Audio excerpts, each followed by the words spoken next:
Having just been introduced into North's leadership group, Sam Gibson is taking the opportunity in his stride. It's really nice to be sort of voted in by your peers is something that, was probably a bit unexpected, but a nice little surprise. Sometimes you haven't been here all that long and you might not be too sure of what they think of you, so to sort of have this as a bit of confirmation is good. While officially he'll be shouldering some added responsibility, the midfielder won't be changing his approach. I think it's sort of been a natural progression for me, and I'm not going to try and do anything too different to what I've already been doing. So no doubt I'll speak to a few of the other guys as to how to handle it, but yeah, I don't think it should change all that much. It's hard to believe the 27-year-old is preparing for just his third season at the club.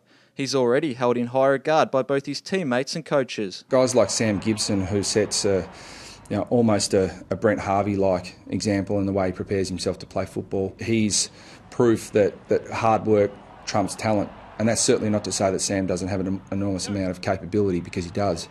But the way he's worked and the way he's worked to get to where he is a great example for everyone. While a tireless work ethic and desire to get better are Gibson's greatest traits, it's been a long journey from the VFL to where he is today. Sort of to think what I was doing probably 3 years ago, it's obviously a big change, but you don't really take too much time to sort of think and sort of look back on what's happened, because you're just sort of more pushing for that next goal. So it's nice just to take little steps along the way, and I'm still not where I want to be yet, but we're getting there. And despite his rapid rise, there's still room to improve. Yeah, I'm sort of improving as much now as I was when I was sort of 19, 20 years old. So that's really exciting, and that's a really huge motivation for me. Probably skill work and I guess a bit of my strength in the contest and just sort of decision-making, playing more footy and getting more used to that sort of pressure and honing in on those sort of skills and just being a more consistent player. Even as a leader, no player's spot is guaranteed heading into the NAB Challenge. Competition for places is fierce. Last year and the previous years, we probably haven't had huge amounts of competition. So now you've probably got 10 guys who are not in the 22 genuinely really pushing through, which just makes us a better side, keeps us on our toes. But after a long, arduous pre-season campaign, the chance to play is the ultimate reward. It's been huge. You always think it's